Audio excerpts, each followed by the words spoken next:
आज का ये वीडियो 1857 से जुड़ा कुछ महत्वपूर्ण प्रश्नों से जुड़ा बहुत ही यूनिक प्रश्न है, जिसके बारे में आपने सुना तो होगा लेकिन जाना नहीं होगा।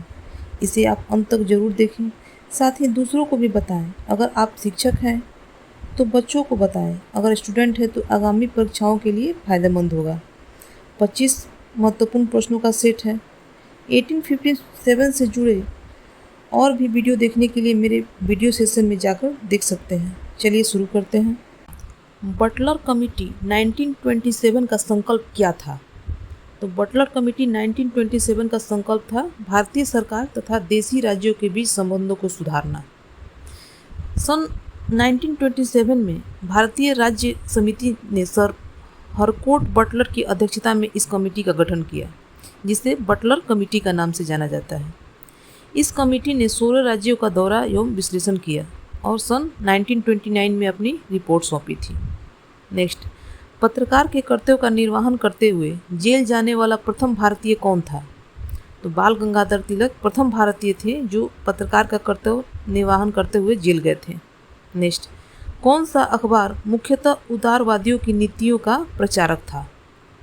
तो लीडर अखबार उदारवादियों की नीतियों का प्रचारक था। नेक्स्ट, किसने भारतीय राष्ट्रीय कांग्रेस के कराची अधिवेशन 1931 की अध्यक्षता की? तो सरदार वल्लभ भाई पटेल ने भारतीय राष्ट्रीय कांग्रेस के कराची अधिवेशन 1931 की अध्यक्षता की थी। नेक्स्ट, किसने असहयोग आंदोलन के दौरान कहा कि विदेशी कपड़ों को जलाना एक निष्ठा बर्बादी है? तो रविंद्रनाथ टैगोर ने कहा था कि असहयोग आंदोलन के दौरान कहा था कि विदेशी कपड़ों को जलाना एक निष्ठा बर्बादी है। नेक्स्ट, त्रिपुरी संकट की समाप्ति के बाद कांग्रेस का अध्यक्ष किसे चुना गया? तो राजेंद्र प्रसाद को त्रिपुरी संकट की समाप्ति के बाद कांग्रेस का अध्यक्ष चुना गया था। त्रिपुरी मध्य प्रदेश के जबलपुर जिले में नर्मदा नदी के तट पर स्थित है। 1939 के अप्रैल में सुभाष चंद्र बोस के अध्यक्ष पद से इस्तीफा देने के बाद राजेंद्र प्रसाद को अध्यक्ष के रूप में चुना गया, जिसे त्रिपुरी संकट के रूप में जाना जाता है। इसी में कांग्रेस और बोस के आंतरिक संघर्ष को विराम किया गया था। जब यही आपको यह वीडियो अच्छा लगा तो एक लाइक कीजिए, साथ ही दोस्तों या अन्य ग्रुपों में शेयर करें ताकि इसके बारे में ज़्यादा से ज़्यादा लोग जानें। फिनिक्स फॉर्म की स्थापना किसने की थी? तो महात्मा गांधी ने फिनिक्स फॉर्म की स्थापना की थी। फिनिक्स फॉर्म दक्षिण अफ्रीका के जोहानिसबर्ग में है। गांधी जी जब दक्षिण अफ्रीका में थे तो उन्होंने ब्रिटिश सरकार के खिलाफ अहिंसक युद्ध छेड़ रखा था। तभी उन्होंने इस फॉर्म की या फिर कहिए आश्रम की स्थापना की थी, जहां पर वो अपने आंदोलन का संचालन करते थे।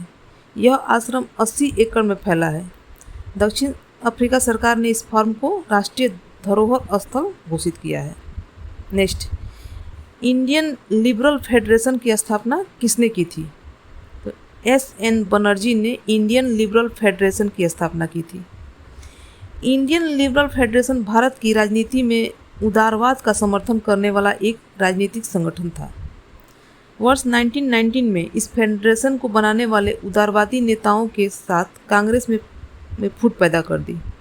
इस फेडरेशन के प्रमुख नेता तेज बहादुर सप्रू, V.S. श्रीनिवास शास्त्री और M.R. जयकर थे। नेक्स्ट, दक्षिण शिक्षा समाज की स्थापना किसके द्वारा की गई? तो दक्षिण शिक्षा समाज की स्थापना बाल गंगाधर तिलक के द्वारा की गई। इस शिक्षा समाज की स्थापना का मुख्य उद्देश्य यह था कि शिक्षा भारतीयों के द्वारा भारतीयों के लिए हो, जनता को अच्छी एवं सस्ती शिक्षा प्रदान करना, विद्यार्थियों को एक नवीन शिक्षा प्रणाली से शिक्षित करना। वे शिक्षा के द्वारा कुछ ऐसे युवकों को शिक्षित करना चाहते थे, बाल गंगाधर तिलक ऐसे युवकों को शिक्षित करना चाहते थे जिनके अंदर राष्ट्रीय भावना कूट कूट कर भरी हो तथा जो स्वयं सेवक का कार्य सुगमता पूर्वक कर सके। वे धार्मिक एवं आदर्श शिक्षा के पक्षधर थे। वे मातृभाषा को शिक्षा का माध्यम बनाना चाहते थे तथा शिक्षा को ही राजनीति की सफलता के लिए आवश्यक मानते थे। इसी कारण उन्होंने दक्षिण शिक्षा समाज की स्थापना की। नेक्स्ट, बाल गंगाधर तिलक ने स्वराज का नारा कब लगाया था? तो बाल गंगाधर तिलक ने स्वराज का नारा वर्ष 1897 में लगाया था।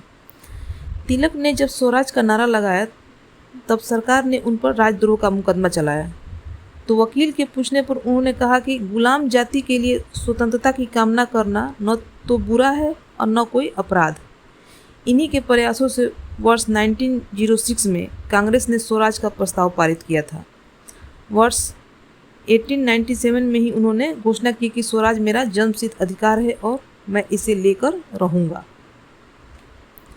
नेक्स्ट, किसने कहा था कि यदि भारतवर्ष की जनता में राजनीतिक चेतना काफ़ी मात्रा में होती तो तिलक क्रामवेल की भांति भारत में सफल नायक होते। तो यह बात श्रीमती एनी बेसेंट ने कही थी। उन्होंने तिलक के स्वराज से संबंधित नारों एवं आंदोलन तथा भारत की जनता के शिक्षा के प्रति जुझारूपन को देखकर कहा था कि भारतवर्ष की चेतना में राजनीतिक चेतना काफ़ी मात्रा में होती तो तिलक क्रामवेल की भांति भारत में सफल नायक होते। नेक्स्ट, यह रिपोर्ट रद्दी कागजों की ढेरी में रखने योग्य है। साइमन रिपोर्ट के संबंध में यह कथन किसका है? तो यह कथन सर शिवा स्वामी अय्यर का है। अगस्त 1928 के जारी साइमन रिपोर्ट के संबंध में अय्यर ने कहा था कि यह रिपोर्ट रद्दी कागजों की ढेरी में रखने योग्य है। नेक्स्ट, वर्नाक्यूलर प्रेस एक्ट किसके शासन में पारित किया गया था? तो लॉर्ड लिट्टन के शासन में वर्नाक्यूलर प्रेस एक्ट पारित किया गया था, जो सन 1878 में भारत का वायसराय था। इस एक्ट को पारित करने का उसका उद्देश्य यह था कि भारतीय भाषाओं के पत्र पत्रिकाओं पर और कड़ा नियंत्रण रखा जा सके। नेक्स्ट, पूना सार्वजनिक सभा की स्थापना किसके द्वारा की गई? तो पूना सार्वजनिक सभा की स्थापना महादेव गोविंद रानाडे के द्वारा 1867 में पूना में भारत का एक सामाजिक संगठन था जो भारत की सरकार और लोगों के बीच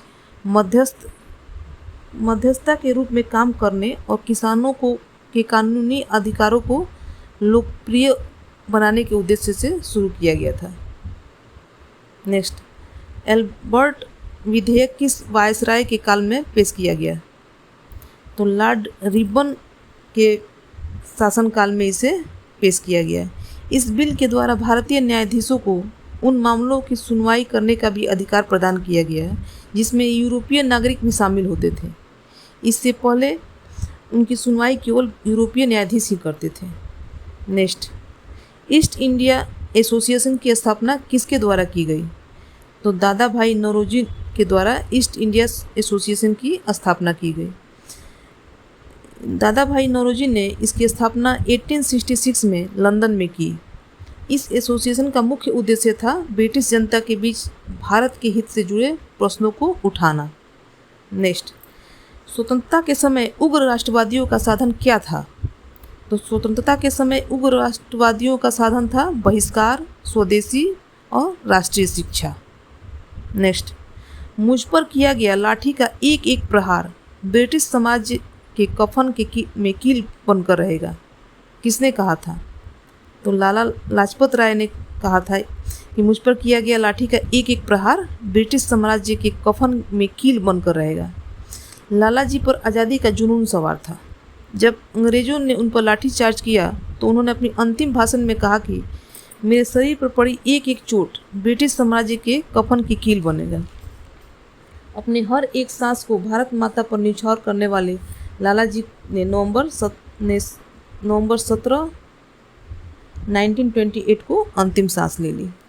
नेक्स्ट, अमेरिका में गदर पार्टी की स्थापना किसने की थी? तो लाला हरदयाल ने अमेरिका में गदर पार्टी की स्थापना की थी। वर्ष 1913 में अमेरिका के सैन फ्रांसिस्को शहर नगर में गदर पार्टी की स्थापना की गई। इसमें सोहन सिंह भाकना, रामचंद्र बरकतुल्ला सदस्य बने थे। नेक्स्ट, लखनऊ समझौता कब हुआ था? तो वर्ष 1916 में लखनऊ समझौता हुआ था। इसी समझौते में कांग्रेस के उदारवादी एवं उग्रवादी नेताओं का पुनः मेल हुआ था। नेक्स्ट, रॉलेट एक्ट का क्या उद्देश्य था? इसके द्वारा सरकार बिना मुकदमा दायर किए किसी व्यक्ति को बंदी बना सकती थी। यानी इस कानून के द्वारा ब्रिटिश सरकार भारतीयों पर बिना मुकदमा चलाए जेल में बंद कर सकती है। नेक्स्ट, साइमन कमीशन भारत कब आया और यह कितनी सदस्यीय थी? तो साइमन कमीशन फरवरी 1928 में भारत आया था और यह 7 सदस्यीय कमेटी थी, लेकिन इसमें एक भी सदस्य भारतीय नहीं थे। नेक्स्ट, तृतीय गोलमेज सम्मेलन का आयोजन कब किया गया? तो तृतीय गोलमेज सम्मेलन का आयोजन 17 नवंबर 1932 को किया गया। इस सम्मेलन में कांग्रेस ने भाग नहीं लिया था, लेकिन तीनों सम्मेलन के दौरान इंग्लैंड का प्रधानमंत्री रैमजे मैकडोनाल्ड था। इस सम्मेलन के समय भारत के सचिव सैमुअल घेर थे। नेक्स्ट, लीग द्वारा मुक्ति दिवस कब मनाया गया? तो लीग द्वारा 22 नवंबर 1939 को मुक्ति दिवस मनाया गया। द्वितीय विश्व युद्ध में भारतीयों के सहमति के बिना ब्रिटेन द्वारा भारत को शामिल किए जाने के विरोध में 22 अक्टूबर 1939 को सभी कांग्रेसी मंत्रिमंडलों ने इस्तीफा दे दिया। इसी खुशी में जिन्ना ने मुसलमानों से 22 दिसंबर 1939 को मुक्ति दिवस के रूप में मनाने का आह्वान किया था। नेक्स्ट, द्वितीय गोलमेज सम्मेलन में कांग्रेस का प्रतिनिधित्व किसने किया था? तो द्वितीय गोलमेज सम्मेलन में कांग्रेस का प्रतिनिधित्व महात्मा गांधी ने किया था। यह सम्मेलन 7 सितंबर 1931 से 1 दिसंबर 1931 तक लंदन में चला था। यह सम्मेलन सांप्रदायिक समस्या पर विवाद के कारण असफल रहा था। लंदन से वापस आने के बाद गांधी जी ने फिर से सविनय अवज्ञा आंदोलन शुरू किया था। आपको यह वीडियो कैसा लगा? अच्छा लगा हो तो एक लाइक एवं सब्सक्राइब जरूर कीजिएगा। ऐसे ही और अनेक वीडियो देखने के लिए मेरे वीडियो सेशन में जाकर आप देख सकते हैं। धन्यवाद।